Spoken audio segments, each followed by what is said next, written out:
누구였을까? 아무나 가까이 하기를 꺼리는 온나무에서 흘러내리는 찐득한 독액과 해변에 널려있는 폐각을 한데 어울리게 하여 황홀한 노래를 부르게 한 사람은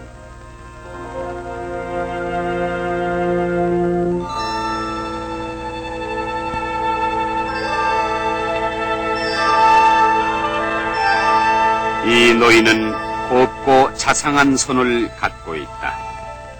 한국의 산천이 그러하듯 이 우악스럽거나 호방하지는 못하지만은 스스로 주변을 알뜰히 가꾸고 정성껏 매만지는 심성은 이 노인의 손끝에 고스란히 반영된다.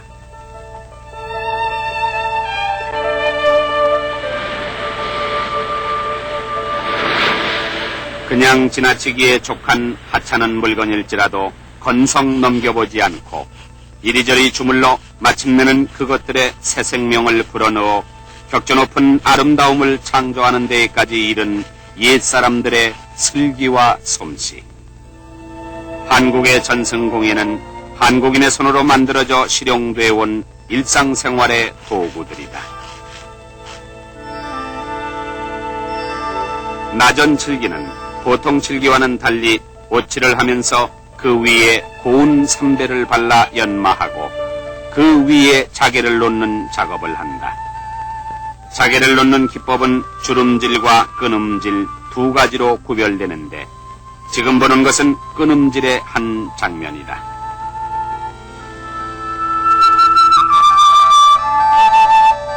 직선으로 된 기하학적 반복무늬는 실처럼 끊어낸 폐각을 잇대 붙이는 작업을 통해 구성한다.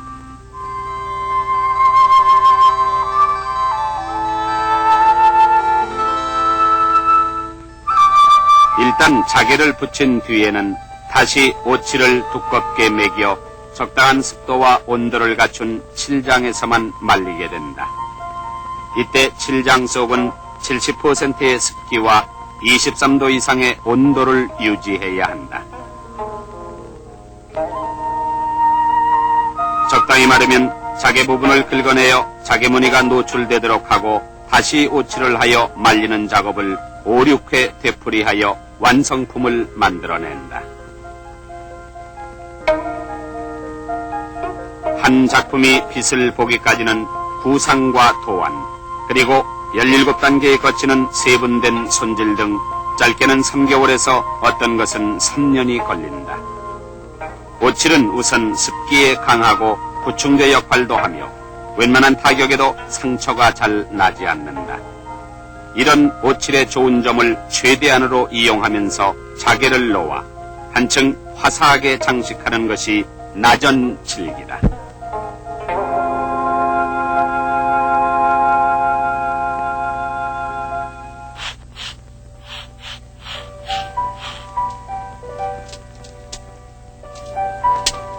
화각은 쇠뿔을 종이장처럼 얇게 만들어 그 뒷면에다 여러가지 채색 무늬를 그려넣어 백통에 접착시켜 만든다. 뿔은 고추선 3, 4년생 쇠뿔 중에서 골라서 쓰며 검은색이 돌지 않는 맑은 것일수록 좋다.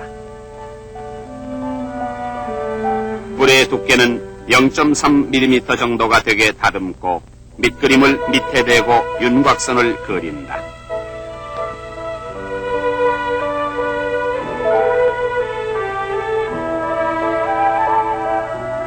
채색은 동양화의 전통적 채색 안료인 석채로서 그림을 그리는데 화면을 빠짐없이 채색으로 메꾼다.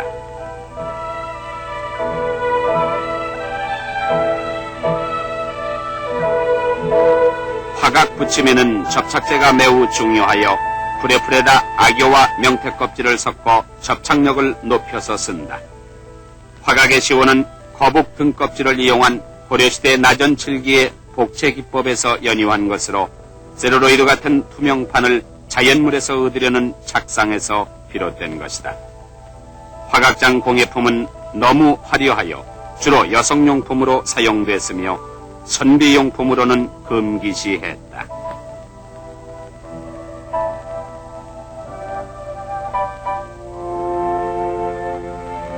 한국에는 기후 탓으로 대나무가 제한된 일부 지역에서만 자란다.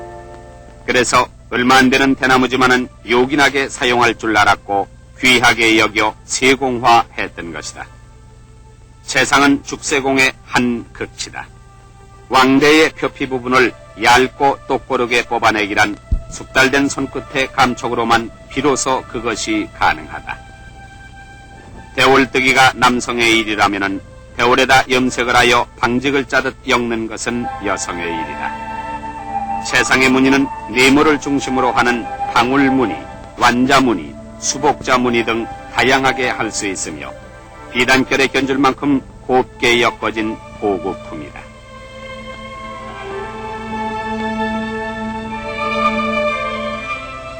한국의 독특한 남성용 모자인 갓도 고도의 죽세공 기술이 응용되고 있다. 갓의 넓은 차양 부분을 양태라 하고 윗부분을 종대우라고 하는데 그 빳빳하고 휘청한 양태는 대올로 엮은 것이 아니면 지탱하지 못한다. 윤기나는 대나무의 겉피질과 약한 속대를 떼낸 피죽을 떠내 대나무 섬유의 결을 이르집어 놓는다.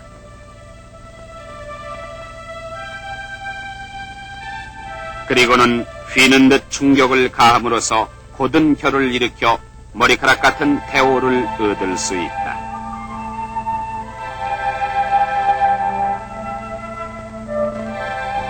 또 대올 하날 하나를 고르게 훑어낸 다음 둥글게 날을 놓고 시줄로 엮어가는데 대올을 덧대어 돌리기 때문에 눈이 밝아야 해낼 수 있다.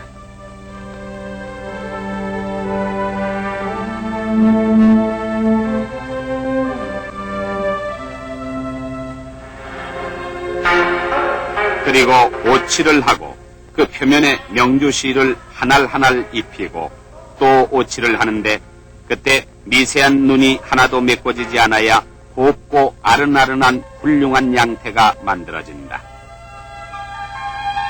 갓의 윗부분인 총대우는 말총이나 쇠꼬리털로 엮어 만드는데 악여풀을 매겨 고착시킨 뒤 그 위에 모기장 같은 명주를 입혀 오칠을 한다.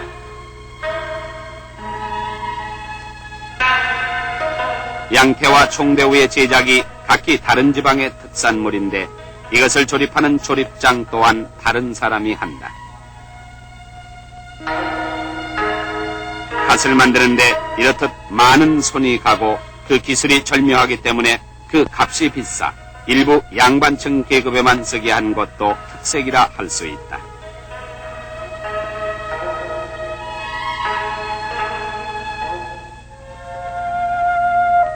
대나무 제품을 더욱 장식적으로 치장하는 기법의 하나가 낙죽이다. 오랜 경험을 통해 눈썰미와 손재간으로 여러 가지 무늬를 그려 넣는데 번갈아 찢어대는 인두의 열기가 알맞아야 타거나 희미해지는 일이 없이 좋은 작품을 만들 수 있다.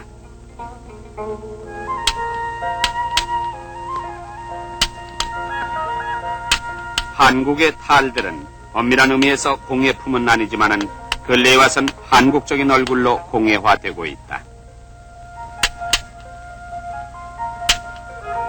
탈의 제작은 직업적인 장인에 의해서만 제작되지 않는 것이기 때문에 오히려 꾸밈없이 소박하고 향토색을 짙게 풍긴다. 이 탈은 음력, 정초, 농어촌에서 불악제 의식의 일부로 사용되는 경우와 직업적인 놀이패에 의해 연이 되기도 하는데 이 탈놀이는 일반 서민이 한국 사회 지배계층이든 양반에 대한 야유를 줄거리로 한 것이 많다.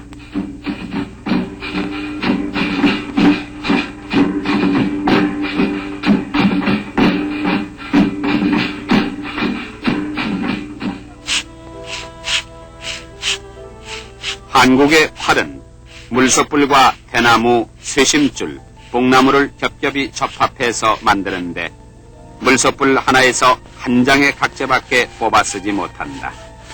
물소뿔을 얇게 깎아 속에다 대나무로 심을 받고 안쪽에다 쇠심줄을 불에 풀로 이겨 붙인 뒤 녹군으로 동염해 접착시킨다.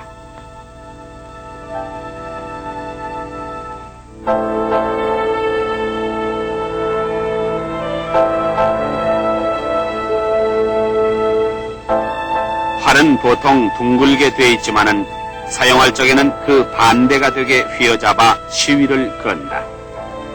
활을 뒤집을 만큼 유연함과 탄력을 갖는 것은 여러 가지 좋은 각재의 접착 때문이다. 그래서 그 옛날 무관 시험의 궁사거리가 190m나 됐다고 한다.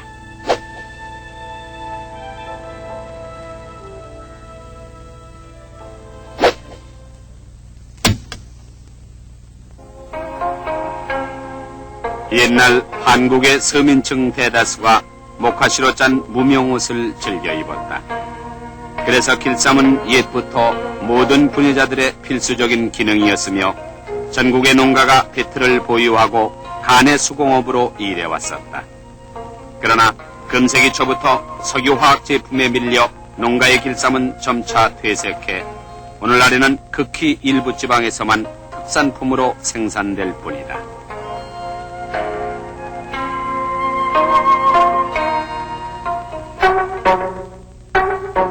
여러 올의 실을 가지고 짠 둥근 끈을 끈목이라 한다. 끈목은 반드시 손으로 엮어야만 패가 난다.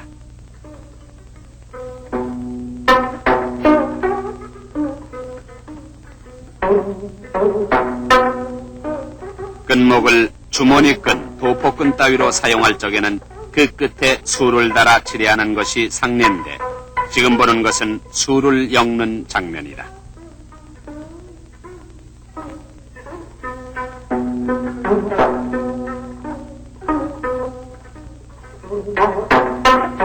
매듭은 반드시 두 갈래의 끈목을 가지고 갖가지 무령을 연속으로 지어내는데 묘미가 있다.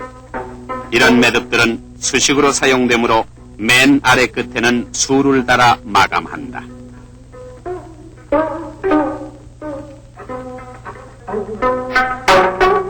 여성용의 놀이개가 그 대표적인 예다.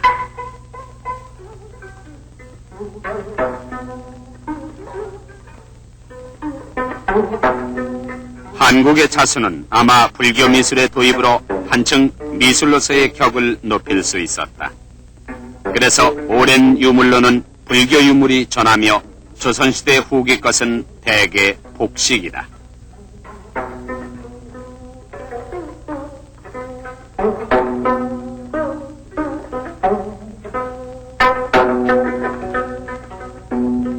한국의 자수는 흔히 궁중에서 쓰는 겹수와 민간 자수로서의 호수로 대별되는데 겹수가 단연 세련되고 격조 높기 마련이었다. 그래서 왕실과 귀족층을 제외하고는 일반적으로 여성의 복식과 여성의 용품에나 칠해하는 의장이었다. 한국에는 흙과 물이 도자기를 제조하는 데 알맞기 때문에 일찍부터 도자 공예가 발달했었다.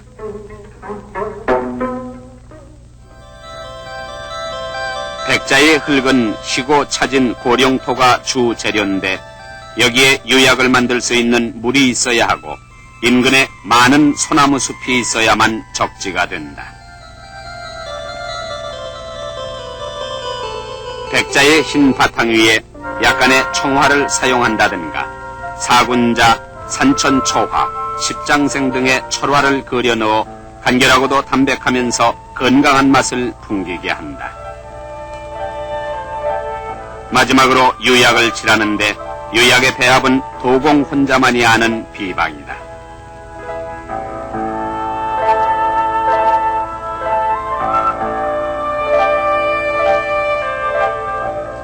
가마의 불은 소나무 장작만으로 떼야 하는데 항상 1300도의 화도를 조절해 떼야 한다. 그 조절은 기계적 조작이 아니라 오랜 체험의 육감으로만 되는 것이다.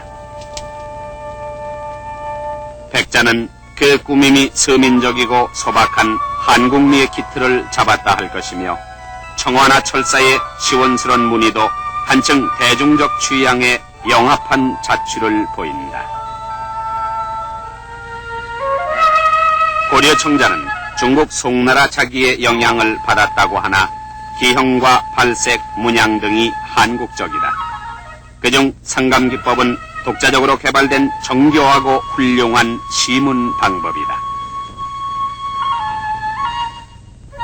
정자의 흙에는 철분과 이물질이 다소 함유돼 있어 가마속의 환원염에 의하여 일산화철로 되면서 유리질 속에 비취빛이 배어나며 유약의 배합에 따라 자주색과 흰색으로도 배어난다.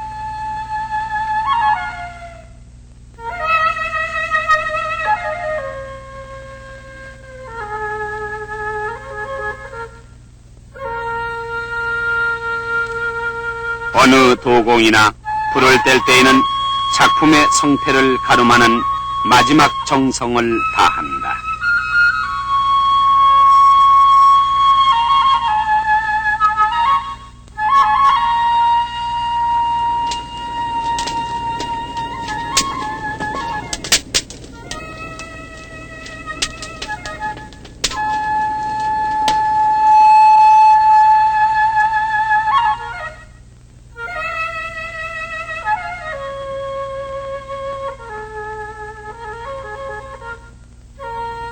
마지막 단계에 공기가 들어가면은 철분이 산화돼 누렇게 변해버리기 때문이다.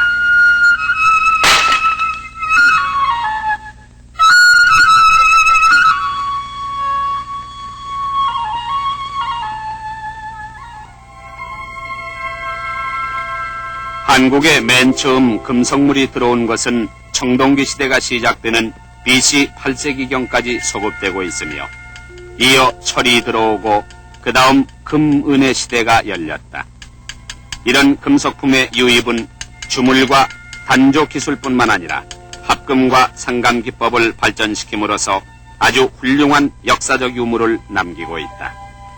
여기 금은세공의 조각장이 은그릇에다 오동을 상감하여 무늬를 놓고 있다. 오동은 구리와 금의 합금으로 검은 빛을 띈다.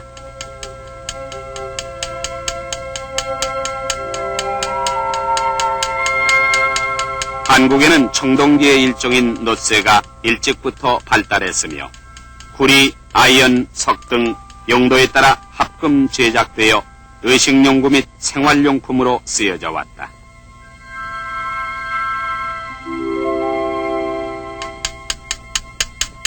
그런데 놋쇠와는 달리 철에도 시문하려 할 때에는 때질이나 상감이 부적당하기 때문에 철판에 합당하고 효과적인 시문 방법이 개발됐다. 쇠판을 예리한 정으로 쪼아 줄줄이 거스러기를 일으킨 자리에다 은실 혹은 금실을 두드려 넣는 이른바 은입사가 그것이다. 이 수법은 더러 청동에도 응용되고 있지만은 주로 철기에 많으며 문양에 따라 다른 기법으로 다양하게 구사된다.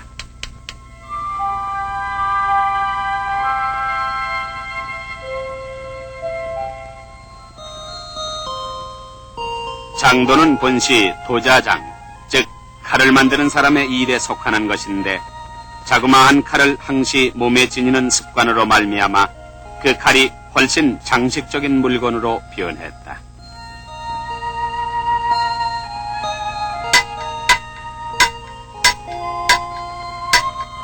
장도는 금속공예의 일부임에는 틀림없지만은 대체로 그 제작자는 여러 가지 손재주가 많은 사람이 감당하고 있다.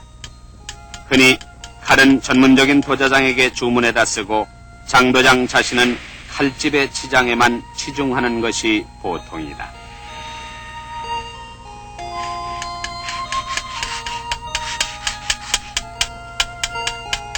칼자루와 칼집은 은세공품도 있고 수정세공품도 있으며 각재, 골재, 죽재 등 다양하게 다루고 있다.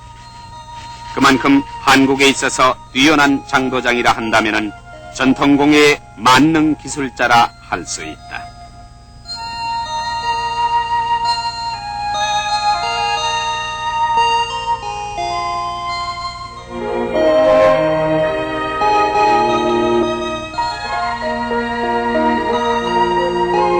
한국의 재래 가정은 주부 중심의 내실 공간과 가부장 중심의 거주 공간이 따로 형성돼 있다. 따라서 가구의 내용도 엄밀한 차이가 있어 여성적인 것과 남성적인 것의 이중 구조로 말미암아 전승공예에도 상반된 성격이 명백히 나타나 있다. 물론 현대의 가정은 여러 면에서 변모되고 있으며 공예 역시 시대적 요구에 부응하여 변모하고 있다.